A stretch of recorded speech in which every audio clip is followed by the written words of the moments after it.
Well, greetings everyone, and welcome once again to our Saturday morning SPORTSKRIB fantasy show.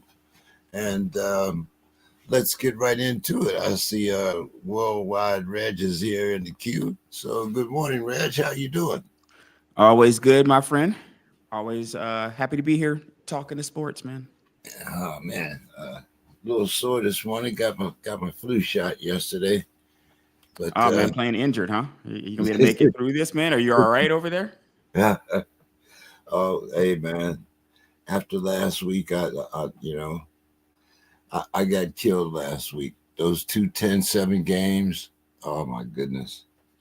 Yeah, Not man. just one, but two with the exact same score.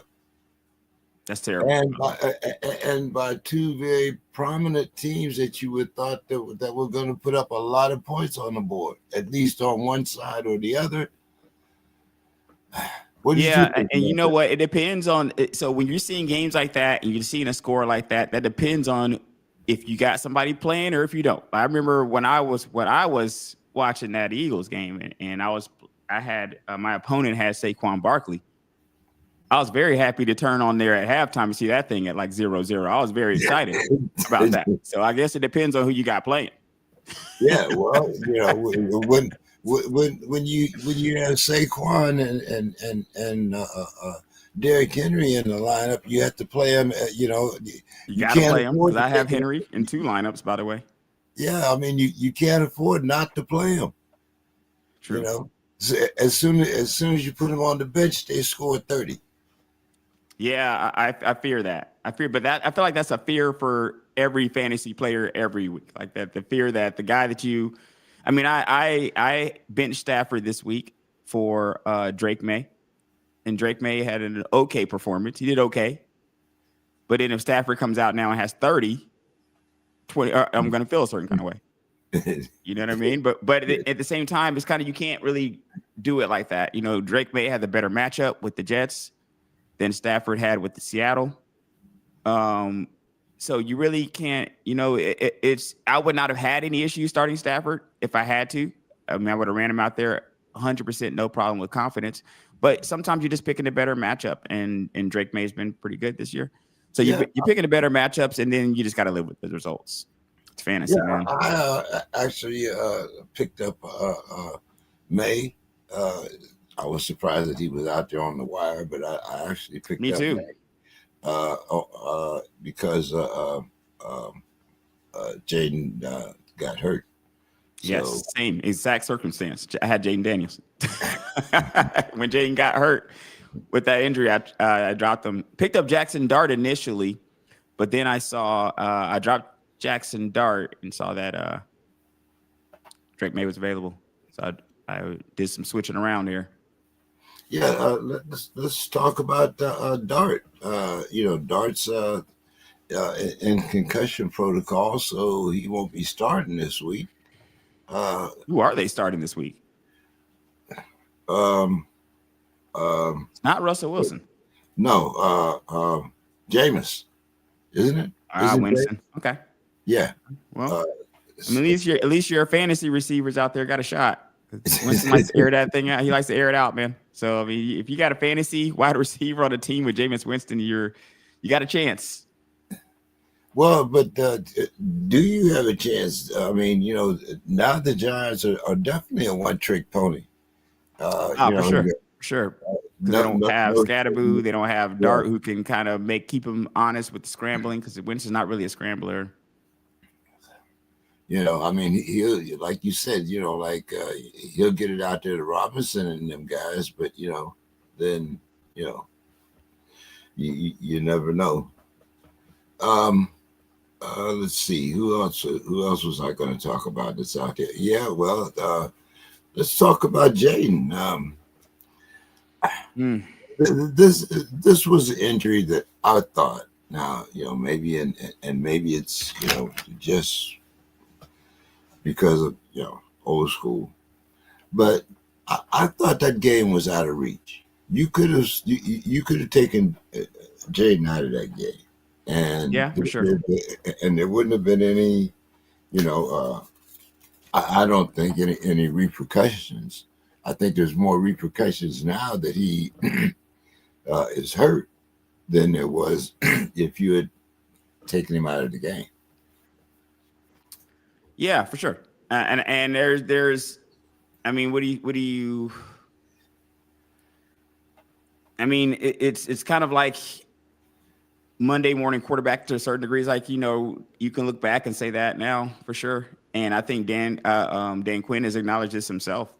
Hindsight being 2020, that wasn't a great decision on his part, with the risk reward ratio not really being kind of upside down for me and for a lot of people that are observing it. That being said, there are a lot of quarterbacks I've seen do this. It would be hard for me to come out and say, hey, throughout the time that I've watched football, this is an isolated incident. It's not. I've seen quarterbacks stay into the very end, man. That some of them are in the Hall of Fame now, stayed into the very end of the games when they're getting destroyed, and they're out there still running plays. I've seen it happen.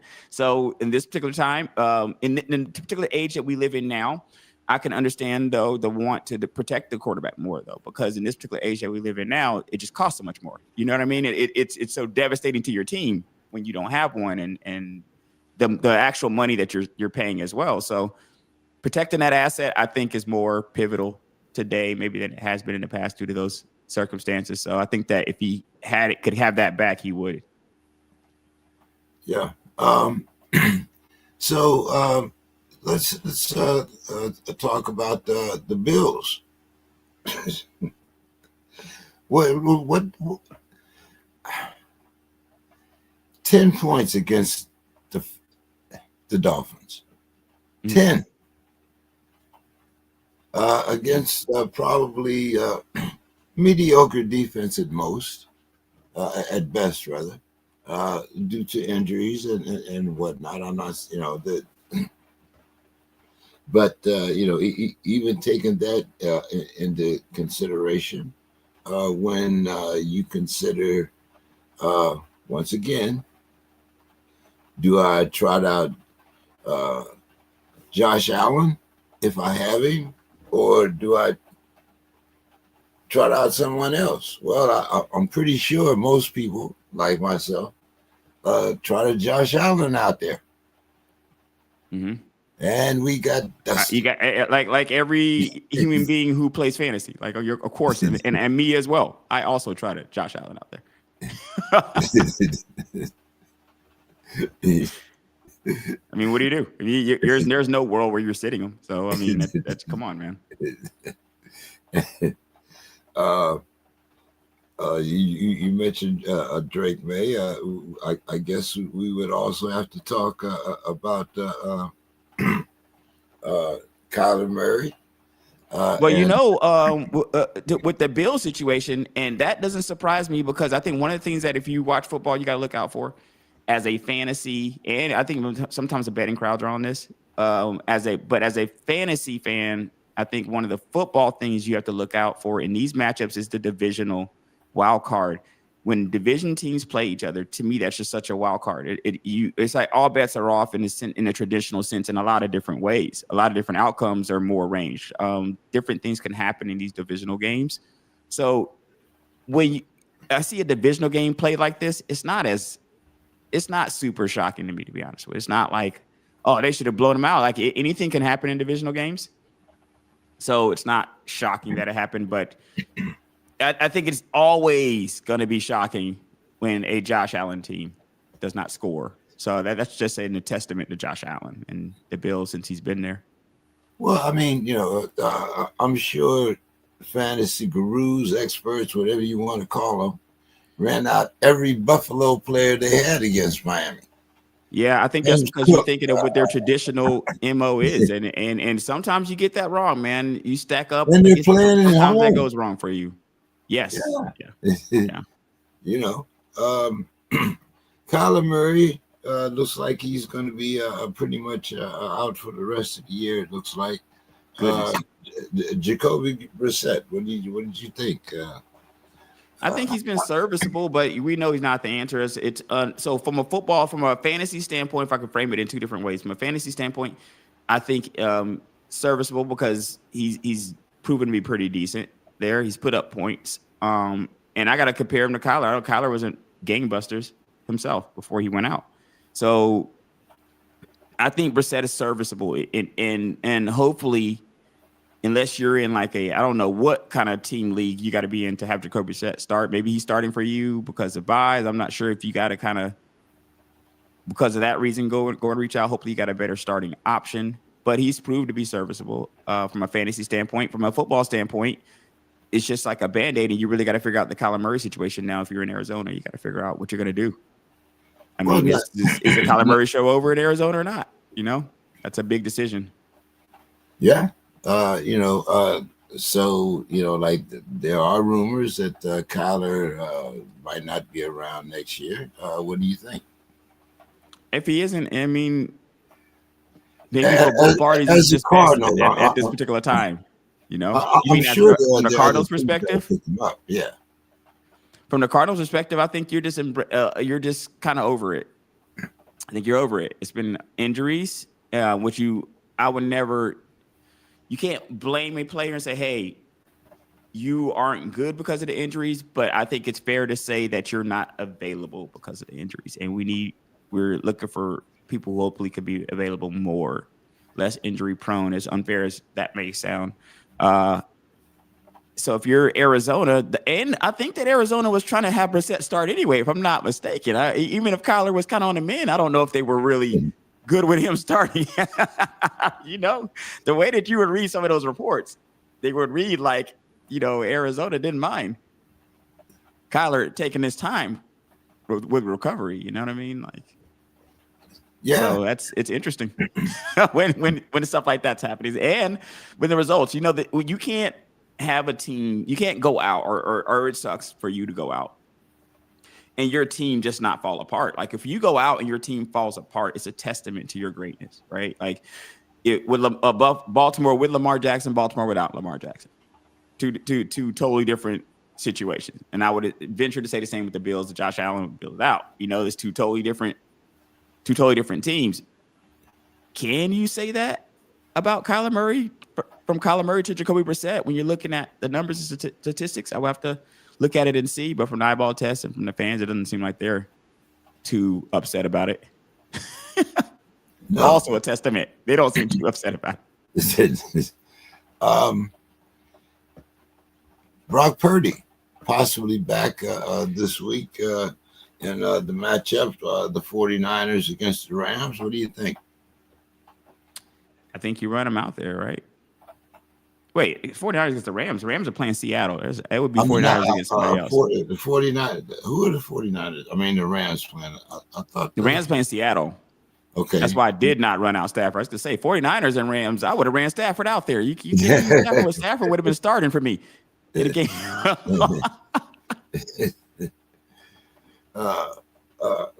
But let's see, who are the 49ers? When it comes to Purdy starting, what's crazy about that situation is the whole Mac Jones situation, man. So you got Mac Jones, and he's doing pretty decent, right?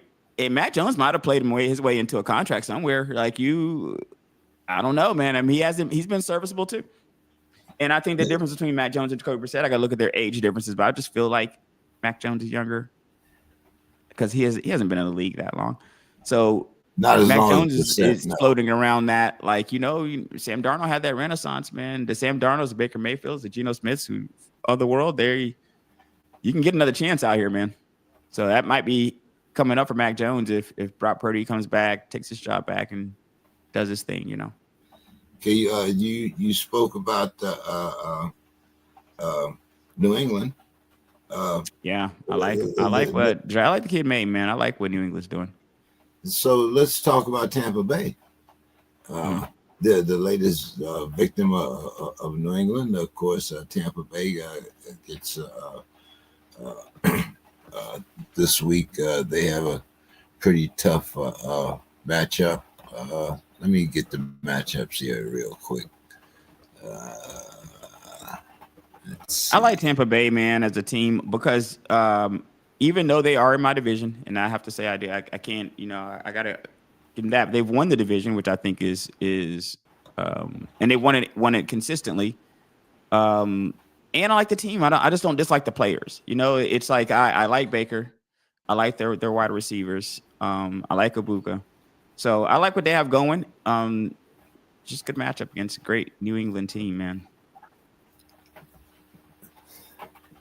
Yeah, okay. This week, well, was it last week? Let's see. Yeah, last week, wasn't it? You guys were. Let's see. This is what, week 10. Week 11 that we're This going is into now. So that can usually be confusing because usually when we record this show, the week just started a couple days ago. so we so we had the Thursday night game with the Jets and the Patriots. That kind of just kickstarted. So even when we were talking about the Patriots, if we were talking about their most recent game, it would have been against the Jets, in which I started Drake May. I wonder what's kind of happening down. Let's see. I think is it this week? You guys are matched up against Indianapolis. No, that was last week. That was in That was- Berlin. Yes, right. And then Daniel Jones pulled it off. It was a good game for the Berlin crowd there. They had about 70 to 80,000 in the stands, and that was a good game for them. Yeah. What is up with your Falcons? I think a lot of Atlanta fans are asking the same thing, man. Like it to me, it's middling because Penix is going to be we're going to go as Penix goes. As Penix goes, the same way I feel like the Vikings will go as McCarthy goes. But you have these one of young the best quarterbacks- running backs in the league. Why don't you put? I mean, why don't you is high. His utilization is high, and I like both our backs. I mean, I like our dual back with Algier and Bijan. I like our back situation. I don't think that's the problem. I think the problem is, if for one, you're going up against a good Indianapolis Colts team. It's not like you just lost to anybody, and it did come down to them. We were fighting in that game. It came down to them having to have that game-winning drive. So it wasn't like there wasn't some scoring going on, or we played a scrub. You know what I mean? You played a very good Indianapolis team. And we had a pretty decent performance there. I do still think, though, if we're looking at the totality of the season and at how it's gone so far and how it will go, it's going to be based on how Penix performs.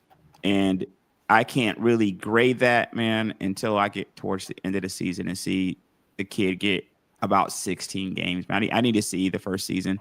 I will tell you, for me, though, right now, let's switch Jaden Daniels and Michael Penix. Let's say that my quarterback was Jaden Daniels or one of these other quarterbacks that I like the Drake May, Bo Nix is out of the world. I mean, I don't know how Bo Nix would have did here because he's with Sean Payton. That's always hard to know how that player would have did outside of them. But if he was one of those guys, I would probably know by now. I'm like, oh man, we got our guy. I think we got a guy. With Penix, it's the jury's still out. Jury's out. I think we do. Because the kid's young, man. Sometimes it takes a long time for these quarterbacks to mature. So I don't think I can really judge them for a season and a half, to be really honest. But the jury's definitely still out, though. I'll tell you that. Drake London, good season, good game last game. He's having a good season so far, man. He's beasting. But a little inconsistent. One game up, next game down. You blame that on Penix also? I think so, to a certain degree. I don't know if I can blame that just all on Drake London. Let me see where he's ranked, because if I recall, Drake London is not.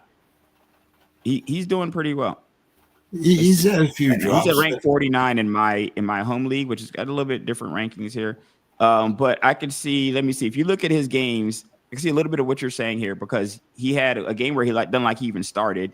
There was a bye in there.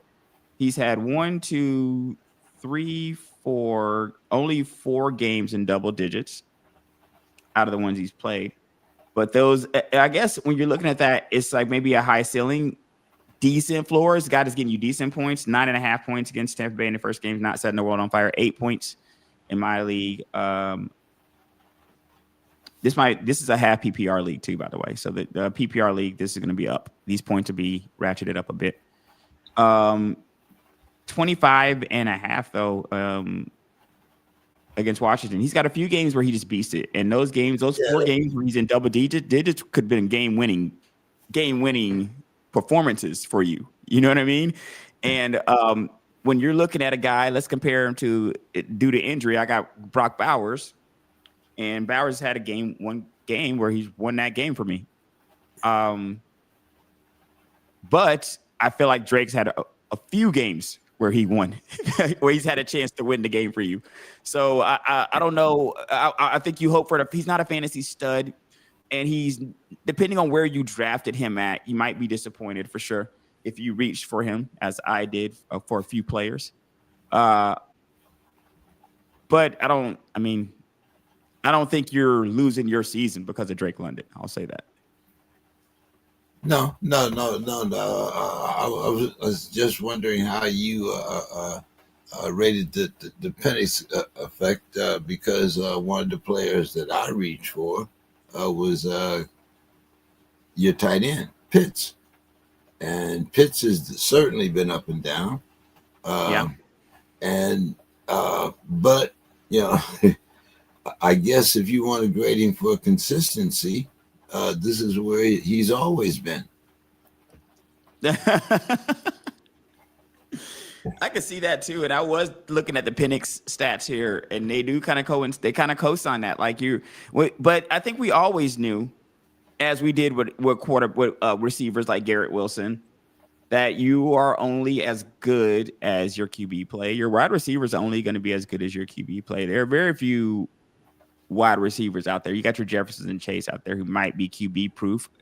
Even Garrett Wilson, in a sense, because of volume, just how many times he's gonna get thrown the ball. But yeah, I think that this is there for the correlation. If Drake London was playing with a better quarterback, his numbers, I think, would definitely be better. And then with Pitts, I think Pitts is just like you said. He's doing what he does. It's not exactly. I mean, as Pitts, unfortunately, from where we drafted him, it has been underwhelming, man. It's just been underwhelming from where we drafted him. He's ranked. He's 200 in the 200s in my home league. He's not even. I mean, he's. I'll have to go back and look at his stats from different seasons, though, man. He had in 2024, his season total in my home league was 113 points. Okay, 113 points was his season total. Right now, he's at 70.5 right now. I mean, he's on point to beat a terrible season last season. He's on pace right now, if he could make the games and stuff.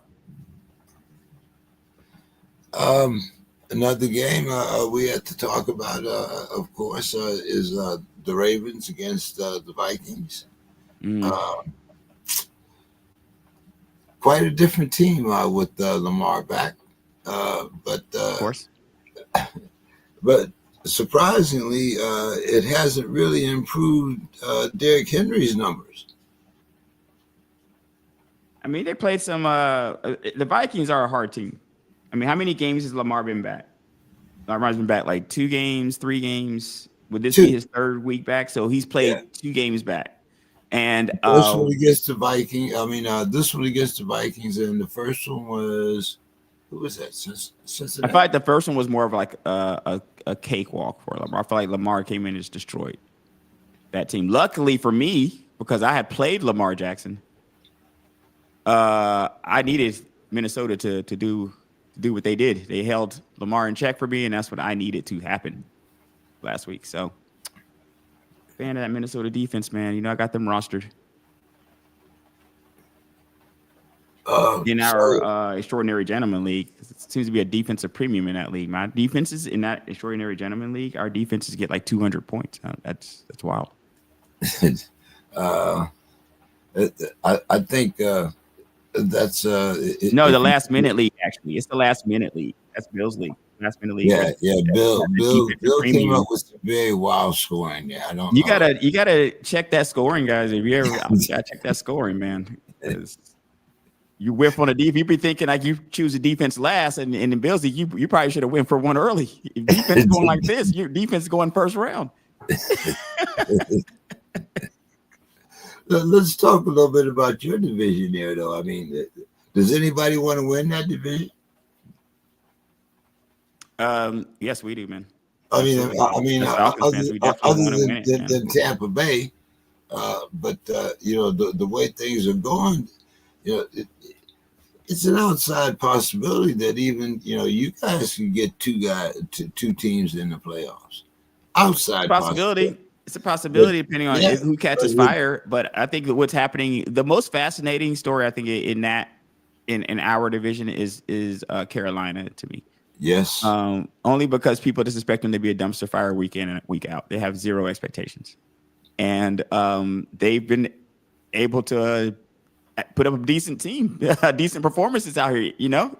Fighting performances, not these terrible performances you've seen from Bryce and the team the last year or so. You maybe just do the coaching change or something, but that's interesting what they've been putting together there. And I like Tet from a fantasy standpoint. I think he's viable. let's talk about maybe some teams that aren't so well. What do you think about the Texans from a fantasy? With CJ Stroud or with no CJ Stroud? Is CJ Stroud out for like a long time? Right now it's they haven't made any announcement, but I'm hoping, of course, that he'll be back.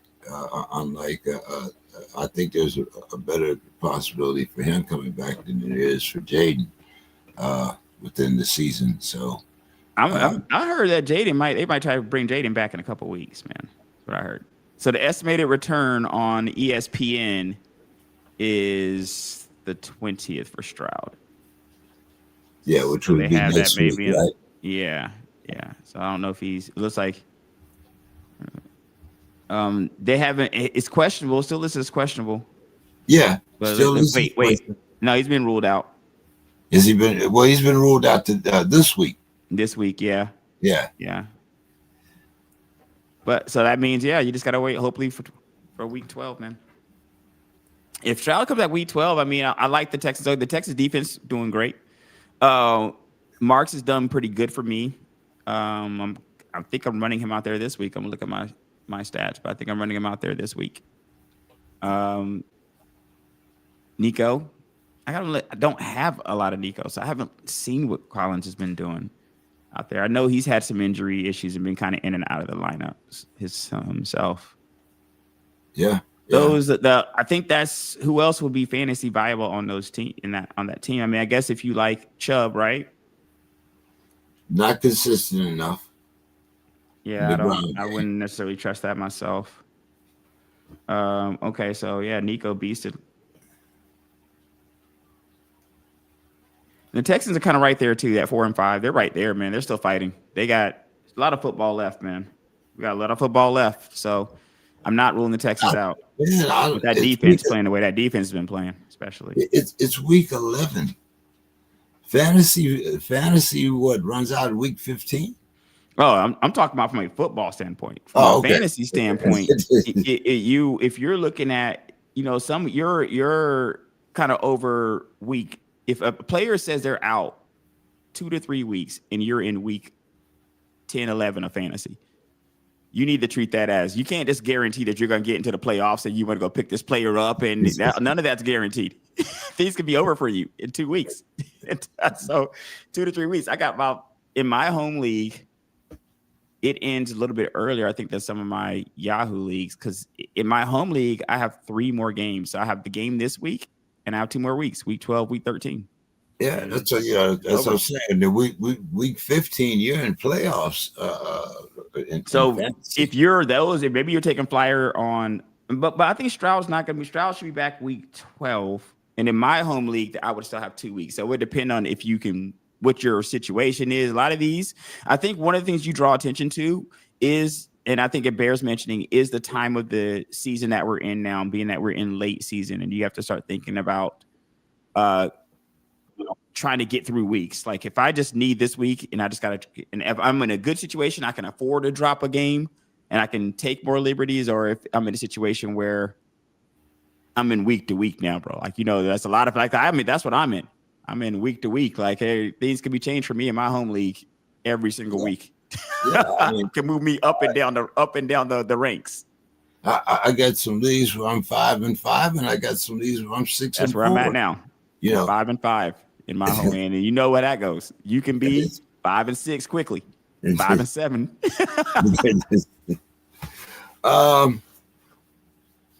Aaron Rodgers or Joe Flacco? Joe Flacco. And the Joe Flacco is easy on, but it's not because of the quarterbacks, it's because of the receivers. It's not because of I'm just so much more enamored with Joe Flacco that if you switched and put Aaron Rodgers on Cincinnati and then you put Joe Flacco with the Steelers, I'm taking Aaron Rodgers now. One has a lot of better weapons to throw to than the other. Oh yeah, most definitely. I will definitely give you that. I'm not sure.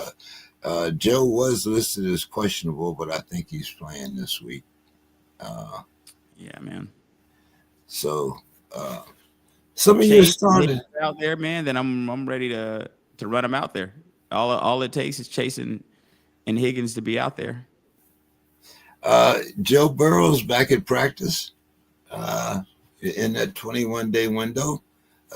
So let's talk about a football standpoint, because we're not.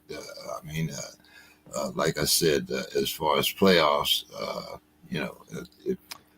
hey, Chris is in the chat or in the queue. Let's let him into the studio there, my friend. Yeah. Okay. I see him waving his hand here.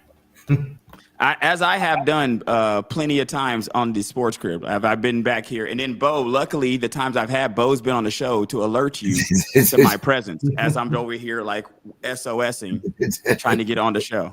I don't know what kind of signal it gives you, because I came in, you guys in the middle of a conversation. I figured you were tying something off, but at a certain point, I can see you in the chat. So whenever you type it in the chat, it comes up. So in the private chat, when you type it there, we can see it there. At least I do. I don't know where James must have his turned off or something. I'm not sure what his situation is. I was actually looking at the Yahoo Stardom Situm article.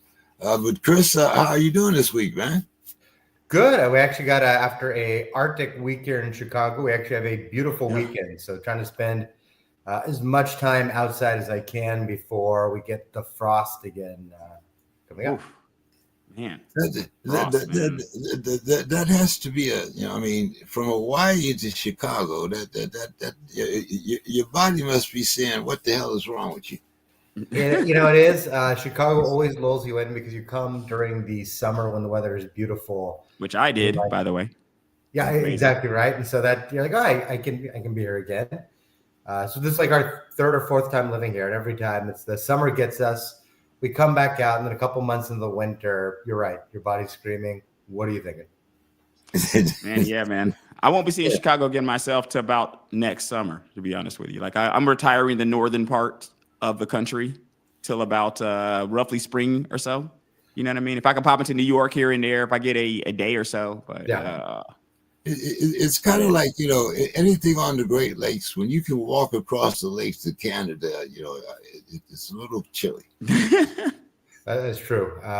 But somebody I think actually excited to be here this weekend, because I think I'll probably miss you guys the next couple of weekends. We're going after this to New York, speaking of New York, and then from New York to Guatemala, and Guatemala to Australia. So that's very interesting. How long are you going to be in? Because in Guatemala intrigues me a bit. So I'm at Guatemala City was on my list for next year because I'm going south. I'm not going up north. So I got to have new places to go in the January, February range. And Guatemala City is definitely a place that it's on my list. So are you going to be there, or are you just flying through there? No, we're going to be there. We're going into so it's a buddy's birthday, and so beautiful vacation, because normally I'm a planner and I just get to show up and participate. But I think we're starting in Antigua. They've got an Airbnb. I think we might see Guatemala City a bit and just spend a couple of days down there doing a little bit of hiking, doing a little bit of enjoying the city and each other's company and celebrating our friend. So I'll tell you about Guatemala when I get back. I will say if I head down there, I've been to South America a couple of times, and for New Year's one year, we went with friends to Quito, to Ecuador. Absolutely beautiful, and highly recommended. Just one of these places where you turn around 360 degrees every direction. These big, amazing green hills. One of the most beautiful places you can see. Really, man? Yeah, I want to talk about the locals, the money, all that stuff. We'll chat offline about that, man. Good deal. For sure. So, Chris, what are some of your guys that you are very skeptical about this weekend? We were talking about those 2 10-7 games last week that actually just absolutely destroyed me. But what is some of your observations from last week?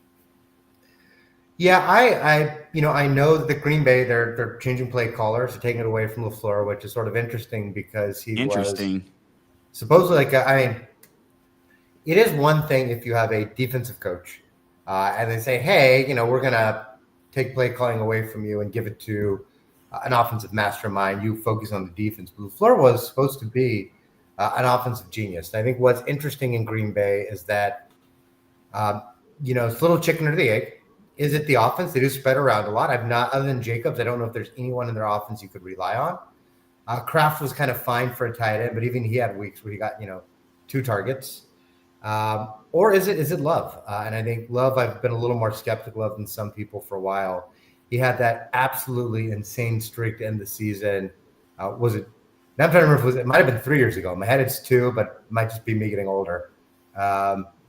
But he's been really inconsistent ever since. He's kind of rode that one ridiculous streak of games to a huge contract and a lot of job security. And so I do wonder as Green Bay approaches the offseason, if they don't go on a miracle run in the playoffs, if they either replace the coach or if the coach convinces the front office they need to go after a new quarterback. But I'm very skeptical of them, even though they're going against a Giants team that has not been particularly great. The Giants did just replace their coach. And so, you guys have all seen it. Sometimes first week with a new coach, teams come out playing with absolute fire before they realize the problem is the roster. Is it over? No, with Love, just to back that up, with Love, only 3 games, at least on the ESPN, over 20 out of 9. So the other ones have been stinkers as of late too. So that's not doing you any favors because the last couple of weeks have been particularly horrible. Kind of crazy too, because I think the first, I was a little bit of a Packers doubter. I've never been a huge Love fan. I've not had him in fantasy any season. And it's kind of crazy to me because after the first 2 games, right, they beat the Lions, they beat a tough Vikings team when they're at full strength. And I remember after those 2 games thinking, I guess I was wrong, right? I'm just none of us are perfect. I'm like, hey, listen, I messed up. I clearly underestimated the Packers. They look like a contending team. Good for them. And it just seems like the wheels have sort of come off, and it's not clear exactly why. The first 2 weeks was the fluke, or if there's something else going on there. What about Caleb Williams? I'm still a fan. Listen, I do have him in a fantasy league. For a while, he was starting for me. He's been a little bit up and down, but I'll say this: he looks much better his second year, right? And I think that there's a weird thing with young players where when they go on a little bit of a heater, we, kind of expect them to keep that up forever. And I think it's perfectly normal to kind of have ups and downs as a second-year player. So I think, my spouse and my in-laws are all Bears fans, so I see a lot of the Bears. I think as a Bears fan, you'd have to be very happy of what Caleb's showing you. Well, Caleb, looking at his stats here, the same thing with him as with Love in theory. He's only got 4 games over 20, but his position rank is much higher because the position rank for Jordan Love is 16. The position rank for Caleb Williams is 8, significantly higher. And I think does he have rushing upside too? Let's look at the rush. That's there. He gives you maybe rushing upside. Fantasy wise, I think he's just been more consistent, and those last couple games too. But he just seems more of a I have faith in guy running out there. And maybe that's just because I trust the Bears' offensive weapons more than I trust Green Bay. I trust Josh Jacobs. That's about it. Tucker Kraft, maybe every now and then. You know what I mean? Versus, I do trust the Bears. I like Odunze. I think it's still a bit more matchup dependent in terms of fantasy this year. I think in terms of just being a quarterback, though, Love, the year he had his breakout, I remember it was kind of perplexing at the time. As a Niners fan, there's this weird thing where because he was a pick at the end of the draft, everyone seems to want to find reasons to hate on Brock Purdy. And so, we beat the Packers in the playoffs. And there's this weird perception that, Brock was at his ceiling and, Jordan Love was just scratching the surface and it was all sunshine and rainbows for the Packers from here because Love was going to keep getting better. But Brock was at the time 24 and Love was 25. And they, had started the same number of games. I'm like, well, why was this, there's this the perception?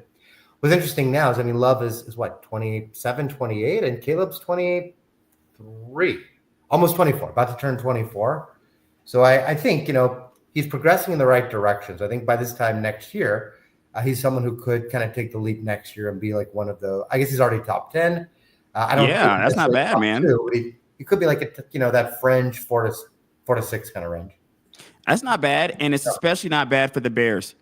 The Bears are not used to this. So they need this. Caleb needs to be the one that breaks the curse, man, for the historic franchise. And I think that there's a chance that he can. Some of my Bears friends were hating on him in the beginning. I don't know if it was the nail polish or what. They were hating on him. And I kept telling them, bro, this is about as good as it's going to get for you right now, man. Like, you need to just calm down and just look around out here, Well, and it's funny you bring that up too, because Bears fans have quickly jumped onto his side because of the fact that, I don't know what your listeners know, but the Bears background, you're talking like Jake Plummer was like their, gosh, what am I blanking on? Who's the guy with the big arm, the guy with the reality show now? Cutler, yeah. No, Cutler. There's only been a couple of viable quarterbacks there. Luckman, Cutler, with me and Grossman and Ortman were a quarterback by committee. It was a platoon quarterback situation with Ortman and Grossman, I'm pretty sure. Bro, who's that kid out of UCLA who they drafted in the top 10 and just didn't even make it past 2 years? Wait, we can move on. Trubisky. It was Trubisky. Trubisky had a cup of coffee there. Trubisky took them to I want to say to the playoffs one year, man. I could go back and look. Put some respect on Trubisky's name there a little bit. that is one of my favorite things when there's a absolutely terrible young quarterback, but the defense and running game are so good. It's the Tebow, Vince Young thing where people are like, Sanchez, man. Mark Sanchez, the Sanchez, they get excited about these guys and they fizzle out. But I really do think that from just my football knowledge here, that Caleb Williams is at least a decent look. You got a legitimate shot with this guy, and that's better than what a lot of teams can say. Let's talk about Bo Nix, guys. Really quickly. Go ahead. All right. You want to get to press really quickly. Here's the super fast 30-second rundown of all the Bears quarterbacks in recent history before Caleb. Oh, man, this is not going to take long. Trubisky, Matt Barkley, Jay Cutler, Kyle Orton, Rex Grossman, Craig Krenzel was a starter, Cordell Stewart before that, Jim Miller, Cade McNown was the UCLA guy I was thinking about, Eric Kramer, Dave Craig, Steve Walsh. You have to go back to 93 when they had Jim Harbaugh, was maybe the last time they had even a average replacement level quarterback until Caleb Williams. So Bears fans, goodness gracious, man. The fans should be hyped about it, man. I really do. I think they do. I think they got a guy. Yeah, Reg went all the way back to Sid Luckman. I mean, Jesus. Sid Luckman holds a lot of those records still. I'm pretty sure. Yeah, I mean.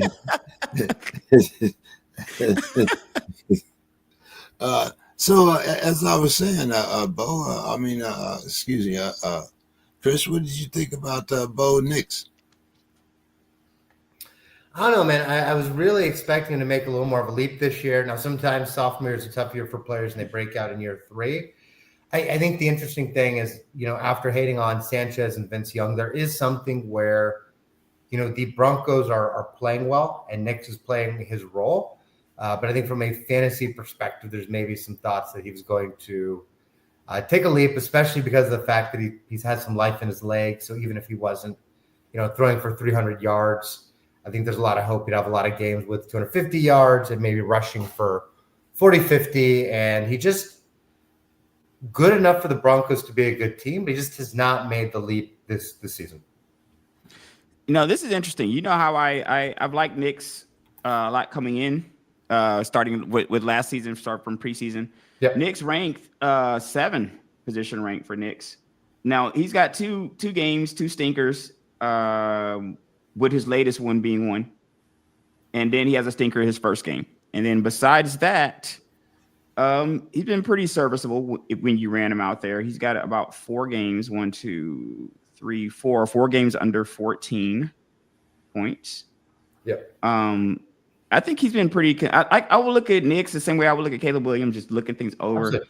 I would feel like they've been serviceable if you've had to run them out there. Maybe you've had better options, but when you look, you can't argue with the position ranks, at least from ESPN's scoring. Scoring is majorly important, as we've talked about every show. We could preface every statement with it, to be honest with you.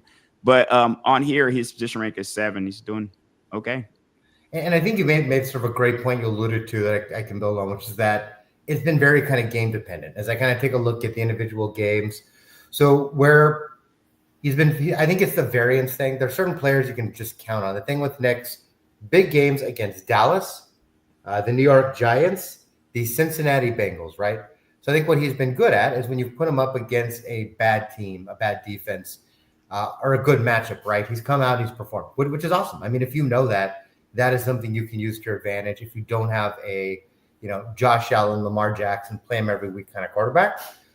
Some of the games against tough defenses like Houston, he hasn't always been awful, but it's just not necessarily been someone you've wanted in your starting lineup. A bit worse against Houston, against the Jets.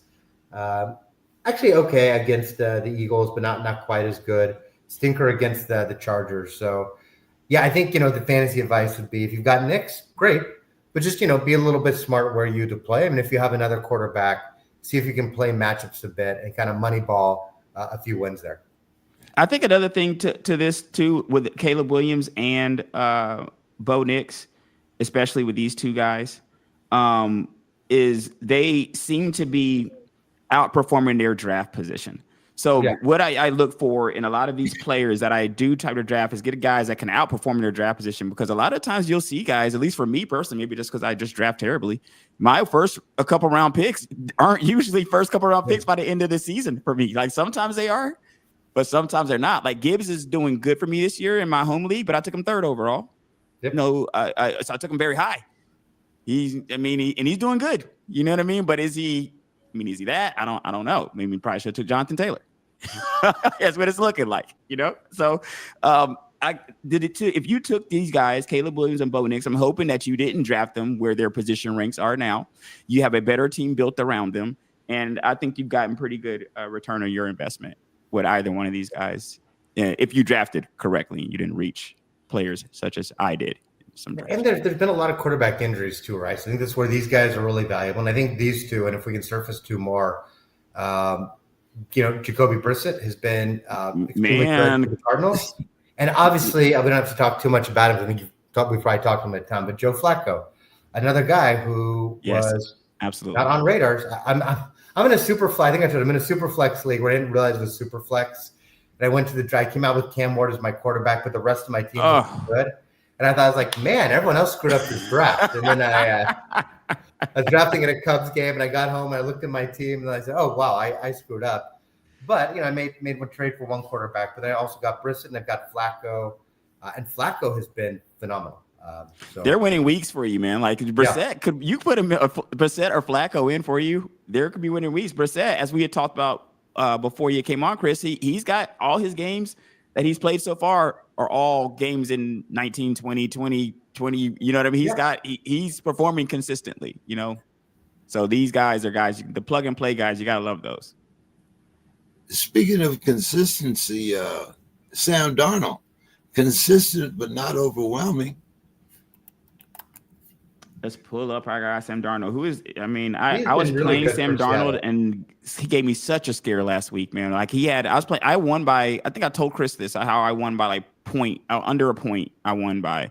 And I had looked, the reason I didn't know I won is because when I looked on and I saw Sam Darnold had in my home league, he had 30 something points in the first quarter and a half or so. So I'm like, I'm done. I'm done. This game is over for me. I don't know what happened the rest of the game, but I ended up winning that week. So he didn't continue that pace. But I was, I don't think you can be. Where was Sam Darnold getting drafted, Christopher, in your drafts? Because where he was getting drafted, I feel like he's another candidate for outperforming his absolutely his draft position. He was being drafted after Caleb Williams and Bo Nix, right? So I mean, you're right. Those guys are okay. Well, he is below them, at least in this league. I mean, that's interesting because in ESPN that would be accurate because he's 15 position rank here. So let me actually, Darnold's an interesting one. Let me ask you a question here, Reggie, and I'm putting you on the spot so I can stall and like sing a song or something if you need a minute. But you know, I think we've talked about before. One of the interesting things is there's a lot of these guys who get drafted top 10, top 20, and they go to these just moribund, terrible franchises. Yes. And everybody wants the quarterback to be a savior, and so they kind of get hated on, right? Everyone thinks they're terrible. They didn't turn the franchise around, but really it's just a terrible franchise. They go to their second, sometimes even third team, and they take off. And Baker Mayfield, you look at Sam Darnold, to a lesser degree Geno Smith, although he's come back down to earth a bit. There's Mac Jones to a degree. I think Mac Jones is playing himself into a contract. I was talking about that too earlier. I love the Roll Tide. I love seeing Mac get another shot. Who else is out there? Is there another quarterback this year who you think is playing on a bad franchise who is maybe a top 10, 20 pick? Just first round, whatever. Someone you think is like maybe getting overhated by the fans who, if they go to another team, might break out next year? I don't know. I think that what you've seen is a lot of and going back to the situation before, a lot of the Mac Jones phenomenon and the Baker and with the Geno Smith situation has made for a longer maturation process, I think, for these quarterbacks to where you don't really know. And this kind of came up in questioning earlier about Michael Penix when he was asking me about my team and how I felt about Michael Penix. I'm like, he's not setting the world on fire. And I feel kind of mad about the guy now, but the guy's also young and could just turn it around and become a guy within the next year and a half, because it seems like that's been turned on its head, because growing up, you were done when you were done. You know what I mean? Like when you were done as a quarterback. Like you weren't going to another team and then just resurging. I remember when Montana went to Kansas City and had a modicum of success there. Didn't last long. That he didn't go and didn't get another 4-6 year contract after that, where he just riding on a whole nother teams to success. And that's been what's happened with the players like Mayfield and Darnold. So if anything, if I couldn't say if it's one player on a team, because I think McCarthy has not played enough football for it to say whether it's him or not. Penix is still kind of playing through it. Jaden Daniels is hurt now. I do like Jackson. Got some teams pulled up, so why don't I make it? I realize I threw a giant curveball question. Right, I was about to name all 32 teams and just say something about all 32. Let's say as we look through, a few of the options would be right. Trevor Lawrence, Kyler Murray, Bryce Young. I don't know. Are there any of these guys you're hearing their name? You're like, Trevor Lawrence. I think that these guys. So if you're, so that's a different crop of guys that I was thinking, because I was thinking of more guys like literally starting this year who are kind of would have the franchise kind of burdened on their hands this season. Where I feel like with Trevor Lawrence, he's already got a second contract, right? With Bryce, the jury's kind of out on Bryce, but I think he's playing himself into it this year. I will Roll Tide again. I want the best for Bryce, but he's got to play. He's got to do the work, man. He's got some work to do. Yep. And I think he's working himself through that this year, Chris. But I think Bryce is a prime candidate for that. You end up, if the Panthers drop him early, somebody comes out and picks him up. You could have a renaissance 2 to 3 years from now. And you got to pay attention to that and see if quarterbacks, especially from an age standpoint, I mean, and even Flacco's in playing at the other end of that spectrum. You see how I'm saying? It's widening from multiple ends of the spectrum. It's not just widening from the kids kind of coming into a maturation process. It's widening from a veteran quarterback being able to play longer, competently process. So you're seeing guys like Flacco, Rodgers come in and lead teams and not look terrible, look as good as some of these young guys look. So I think it's been a longer maturation process, but also a longer time that quarterbacks can play is looking like in general too. I still don't trust the Panthers. I mean, it's hard to. That's smart. It's hard to, man. Like, have they earned trust? Have they earned it? Have they earned being trusted? I mean, trust is a big word, and can't say the Panthers have earned that.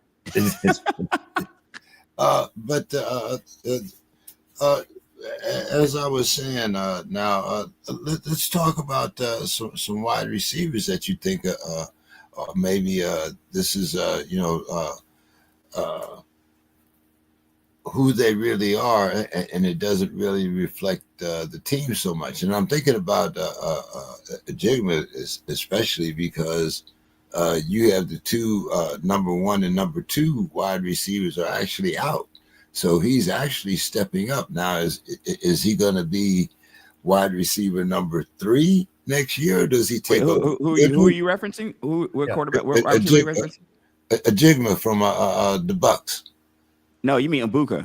Ibuka. Well, I was gonna say because there's no such thing as a number 2 in Jigma, bro. Like I don't know what you're talking about. No, JSN is a number 1 receiver definitively for Seattle, and I think Ibuka is going to if Ibuka end up going to 2nd or 3rd for Tampa Bay, they are a blessed team. That's a blessed wide receiver team. If Ibuka is ever a 3rd wide receiver, if Ibuka is ever the 3rd best wide receiver on your team, you have an amazingly great team. And I don't see any reason to kind of move him down. I think I was already 31 this year and struggling with injuries. I mean, coming into camp next year out of like respect for a veteran, they may call Mike Evans number 1 and Ibuka number 2. And I think Mike deserves that. You know? Is Godwin still going to be there? Godwin doesn't sound like he's here now. Like, yeah. He's out. He's out now. So I mean, that's why Ibuka is kind of their number 1 because, like I said, number 1 and number 2 is out. Rashid White, he's now taking the mantle, but that's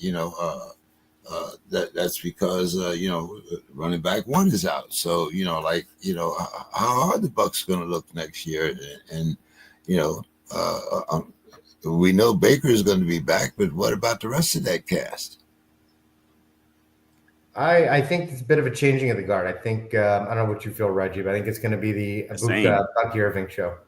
Yeah, that's what it should be, right? And then my guy. As a matter of fact, I have a lot of guy that I've liked, Tez Johnson. I went and got him off. I went and got Johnson off of the waivers a few weeks back. Had to drop him for a defense, and I went and grabbed him right back up again. Yeah. Because I believe he can be a guy. If Godwin doesn't come back, I like Johnson as well. Yeah, and that's the thing about Ibuka and Godwin, right? Like Godwin can come back and it's fine. Ibuka's main competition is Evans because 100%. Ibuka plays more on the outside.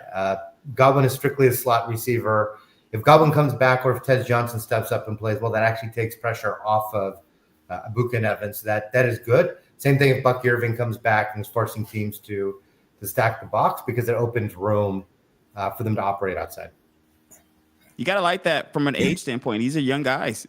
I mean, these are young guys, and if they step up, you got a plan. You got your older guys there performing for you, and you got a little bit of a bullpen situation there. So I think that Tampa Bay, and unfortunately to say it in my division, is in a pretty good situation. Krista, 2 teams I want you to talk about. Neither one leading their division right now. The Bills and the Chiefs. Are they going to be again in the AFC Championship? Yeah, that's tough. So they don't look good. The thing is still, one, you can never write off the Chiefs in particular. They are like, Jason Voorhees and Friday the 13th, Michael Myers and Halloween, until like their head is cut off and they're set on fire. They're not dead. And even then they still might not be. So they do not look the same. The Chiefs, I think, are kind of getting into the position that the Eagles were in and the Niners are now in this season, injuries aside, which is they competed for a really long time. The cap is an absolute mess. And at some point, you've got to take that year where you just gut everything and rebuild and clean up your cap. And I think that the Chiefs have delayed it a long time because Mahomes buys you a lot, right? The Bills, on the other hand, I think they'll be fine. They've had some injuries. They've been banged up. this actually might be the year they get past the Chiefs, because otherwise you're talking about the Broncos or the Colts, two good teams. I don't know. Look, it's the NFL. They could certainly do it. But if, I had to put all my money on the line in a bet, I don't know that I would bet on either of those teams to beat the Bills or the Chiefs when it's the playoffs. What about I think that the Chiefs they're at 5-4 right now. Is that what they are? So Chiefs. Right. Yeah. Problem with, and I think one of the things that Chris has alluded to when he was talking about cutting the head of the snake is that the Chiefs always have a chance as long as number 15, if number 15 is out there. If Mahomes is out there, the number 2 quarterback in ESPN right now, the number 2 position quarterback. If Mahomes is out there, and look at that too. This just is a testament to their greatness. I bet a lot of people, we say number 2 quarterback position rank, at least on the ESPN ranks right now. That's a quiet number 2, man. It's a very quiet 2 because you just expect greatness out of the guy. You just expect him to be good, and this is what happens.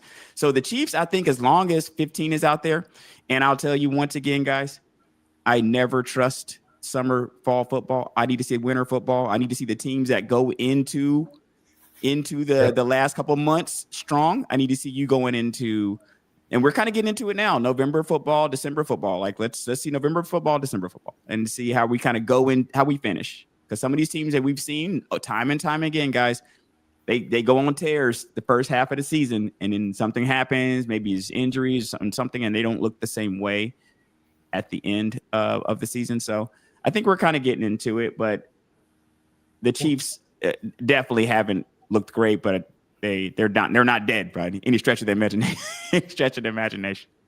And the crazy thing, so last season we kept feeling like the Chiefs were getting lucky, and they had a great record, but felt like they're getting lucky. They were last year 15th in offense and 4th in defense.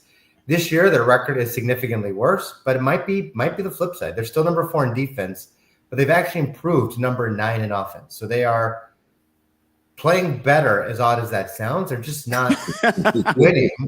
You think it's because other teams are better too, guys? You think it's because of a parity as well? Like, some other teams that just got better. The Broncos got better, right? Like you got other teams that this competition is getting stiffer. So how many times can we see the Bills and the Chiefs? I think at a certain point, the field is going to win. And you're going to see other teams. Yeah. Reggie, you talk about December football. Advantage outside or inside?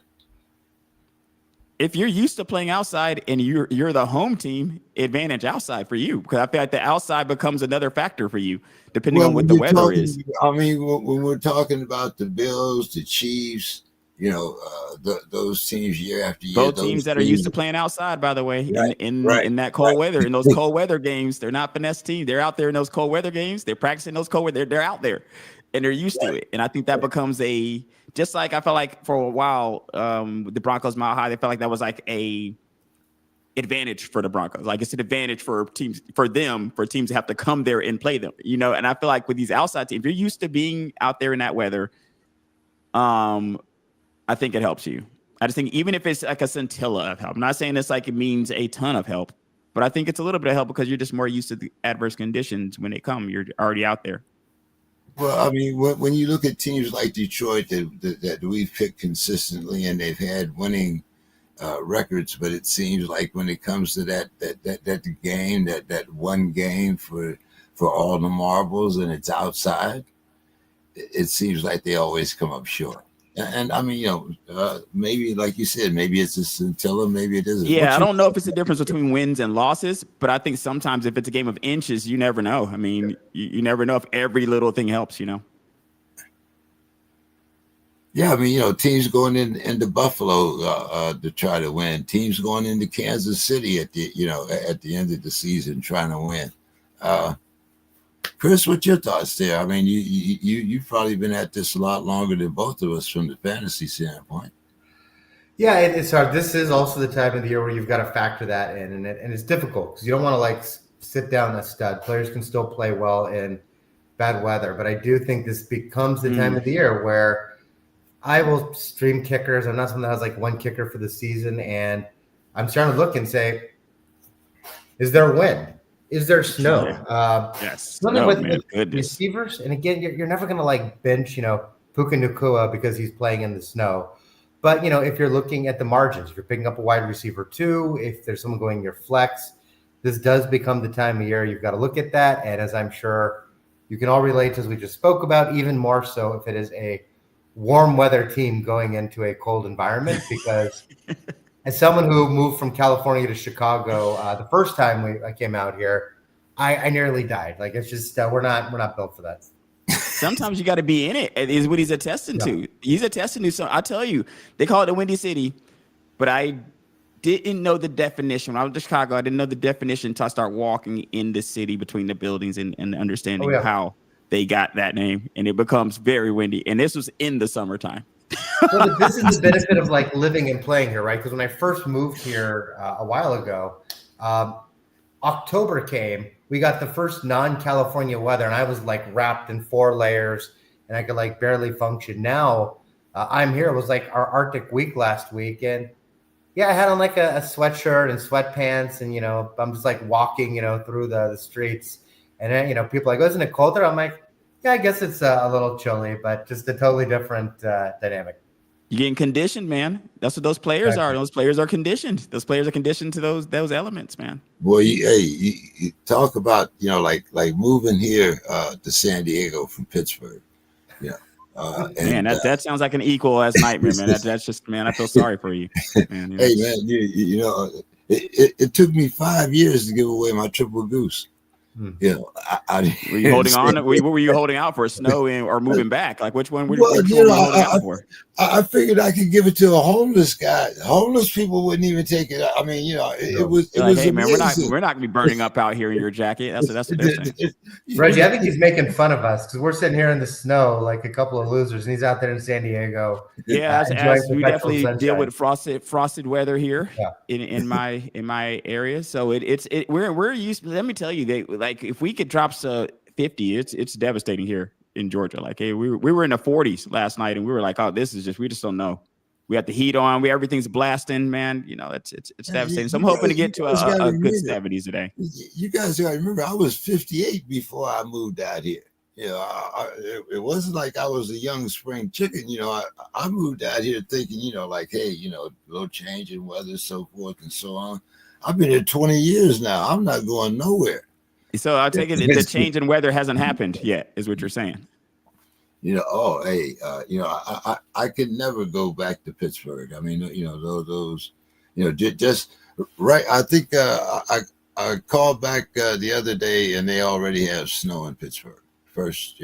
So is that going to be a problem? That's good. I got to look at my Pittsburgh games. I got to see are there any snow games? As you have talked about, maybe this is something we got to start paying attention to as early as this week. Are there any snow games this week? Our last 2 games. I think the last month we played the Ravens twice, and both of those are subject to be snow games in both Baltimore and Pittsburgh. Yeah.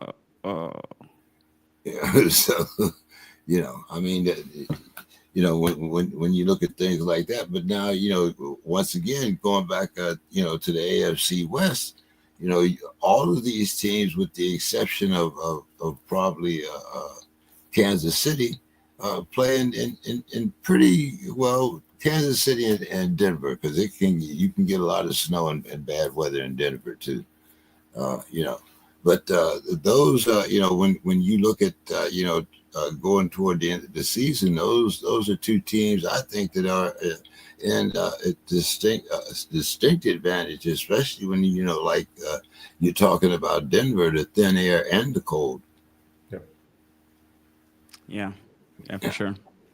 Reg, are you ready to roll out? Yes, I'm about to get out of here, guys, and head on and off to living the rest of my life.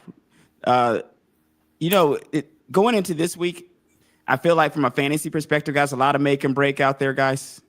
I'm talking to all my 5-and-5 brethren out there. If my 5-and-5 bros, I'm here with you. I just want you to know that. I want to have that you're not alone.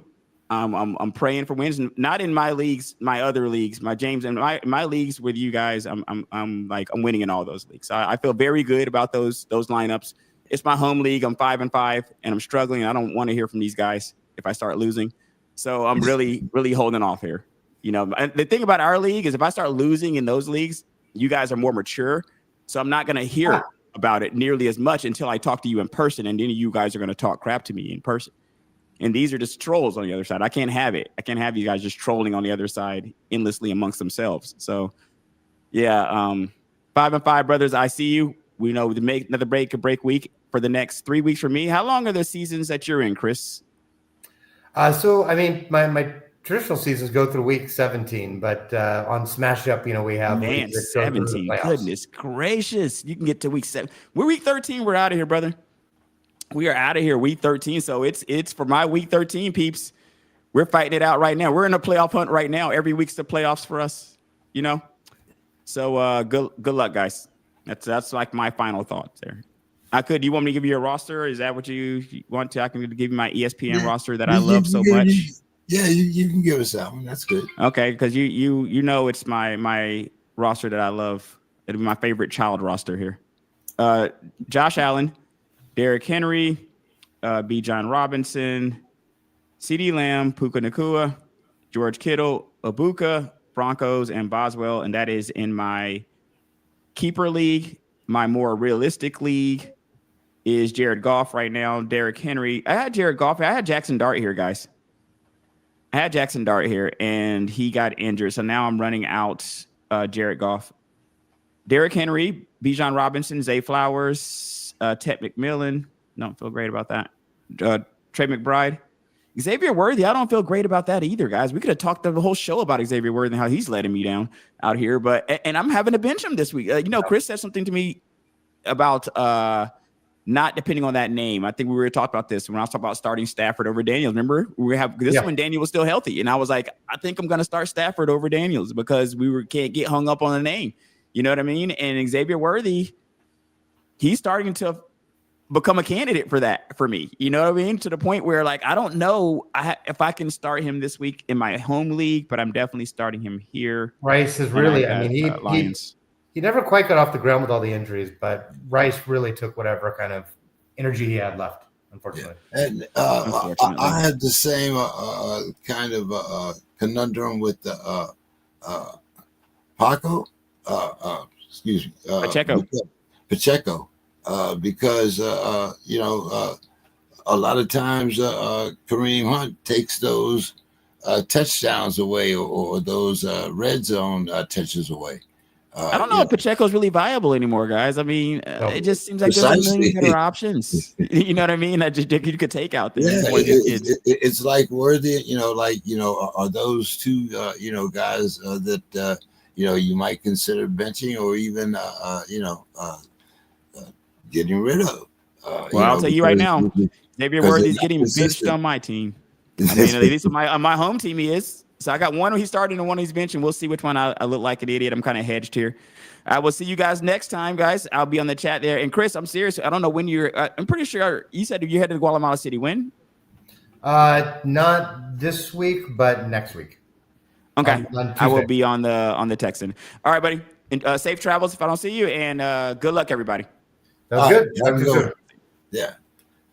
Chris, time for your commercial here. Tell us a little bit about Smash Mouth. What's going on? I did get a top 10 finish, so I got I'm at least eligible Tournament of Champions.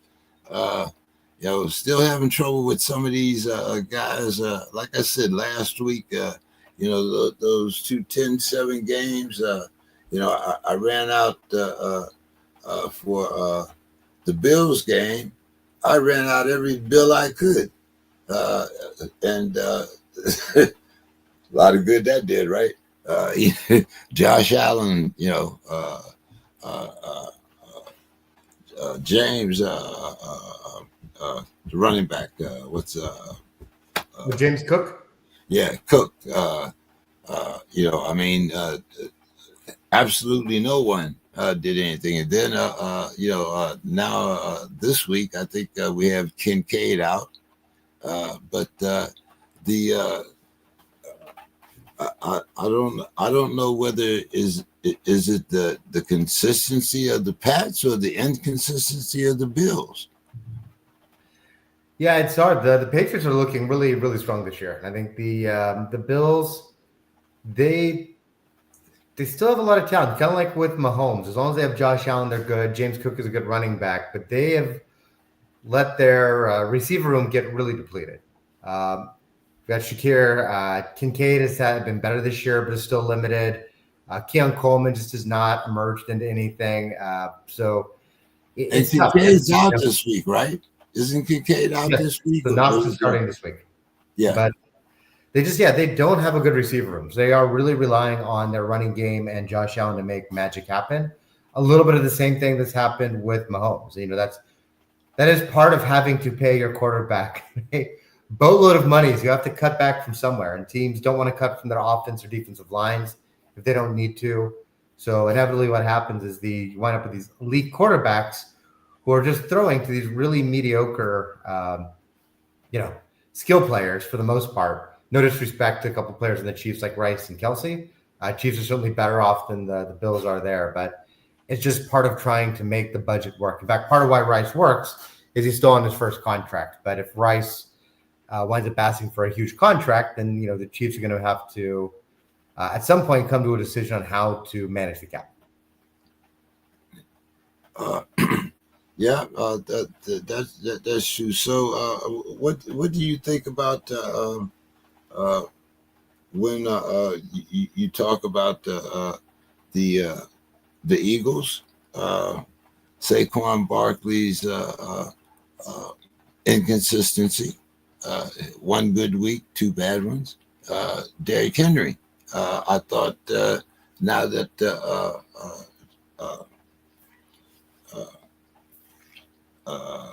okay. Lamar's back.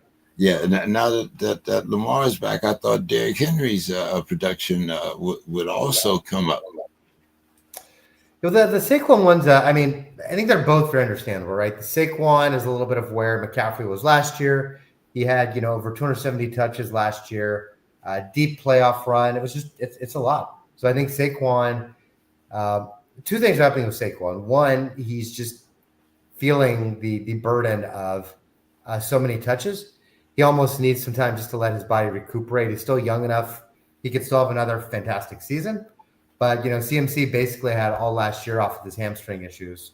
And then this year's kind of come back healthy. And Barkley, I think, has just kind of been very heavily used. He needs a little bit of a break. Sorry, I said 270. Over 370. He had over 345 carries last year plus receptions. That's a lot. And I think that's also just regular season. So you add in the playoffs. The other thing with Barkley, too, is there is something where it is hard, and we've seen this ever since Chris Johnson with the Tennessee Titans. It is hard to replicate being a running back that just churns out a bunch of 60-yard touchdown runs. So Barkley last year was certainly better than this year on a regular basis. He also just had these games. It was always in the fourth quarter where he seemed to go for these. You had a couple of games. He had two 50-yard plus touchdown runs in the fourth quarter. And it was awesome. Obviously, you get 100 yards from two touchdowns on two carries. That's going to make you look really good. And I think he just has not had as many of those explosive runs. But that's really predictable, right? Most running backs are not going to continue to do that year after year. There's a little bit of a luck factor there as well. So I think that explains him. Henry's just getting older. And he was getting older with the Titans. Their line wasn't as good. Their offense, he was rejuvenated last year, but he's 32 now. He has, thousands and thousands of carries on his career. I think he's still a good running back, but I think that Father Time may be catching up to him. Same, the same for Derek. Oh, sorry, that was Derek, the Father Time. I think. Oh, okay. He's not young, but Saquon is still a couple of years younger. Yeah. And made some another good year. I think Henry was kind of wearing down with the Titans, but again, there was a lot of complicating factors. Their line, their offense, their coaching. Rejuvenated with the Ravens, obviously, last season, but he's 32 now. What is he have? Kind of a couple thousand career carries by now. It's just as big and as inhuman as he seems. Takes a toll. Yeah. Certainly does. Give us the rundown on Smash Up their dress. By the way, Henry at this point, not even including playoffs, over 2,500 career carries. That is a lot of mileage for someone who I think is turning 32. Turning 32 in the next couple of months here. So Smash Up is going great. Obviously, we're in full swing. So we have our weekly tournaments. We finish top 10. You qualify for the tournament of champions, some bigger postseason prizes. We have our single player campaign. We have the first players who've made it to the final boss this week here in week 11. So if your fantasy season is not going great, maybe you realize you're out of the playoffs, but you want to do something fun and show your knowledge still, come play on Smash Up, our single player campaign. All of it's completely free to play.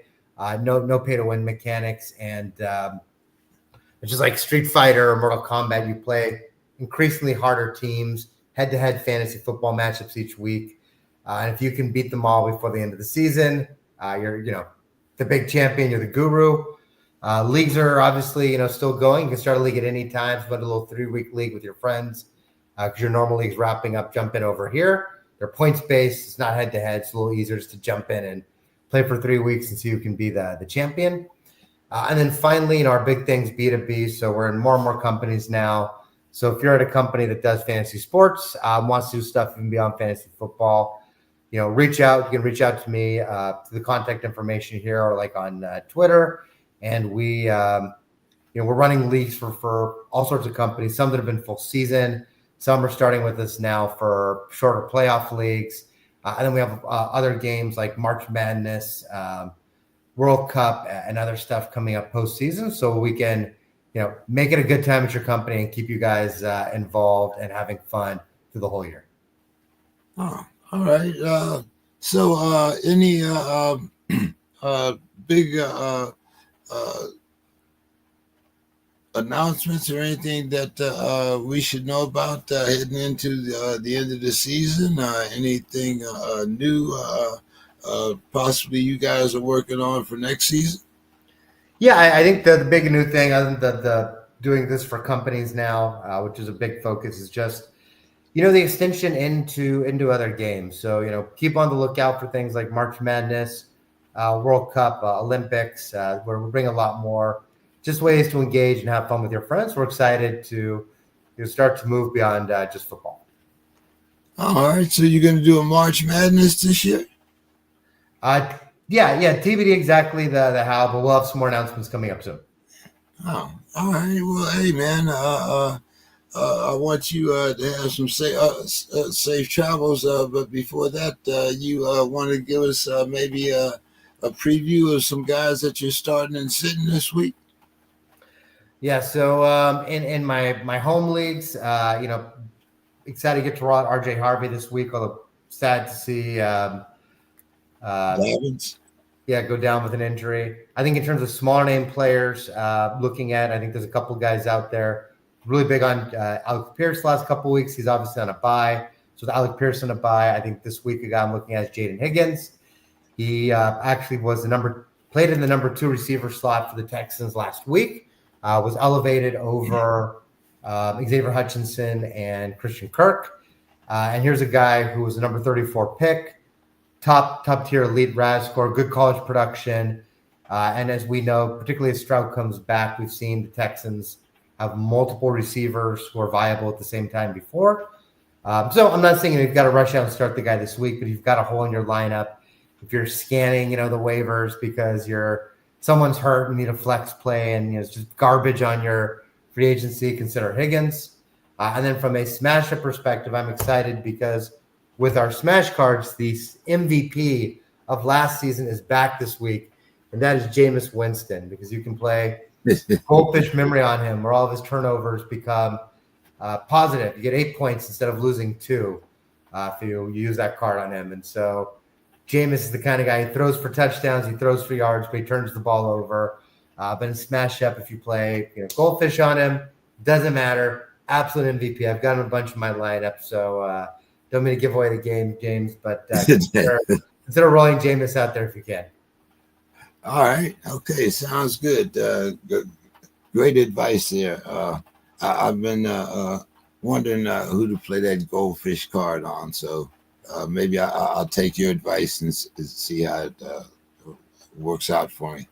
Awesome. All right, Chris. Well, hey, man, good to see you. I guess we won't be seeing you until there's time for the playoffs, huh? Yeah, I think it's going to be a bit close to the playoffs. We'll try to come back and help with some playoff advice for everyone's teams. But the next couple of weeks, we'll be in New York and sunny Guatemala. All right, well, hey, man, you have a safe trip, and look forward to talking to you when you get back. Want to, have some notes on the trip and whatnot. Send us some pictures of you up there in the mountains, man.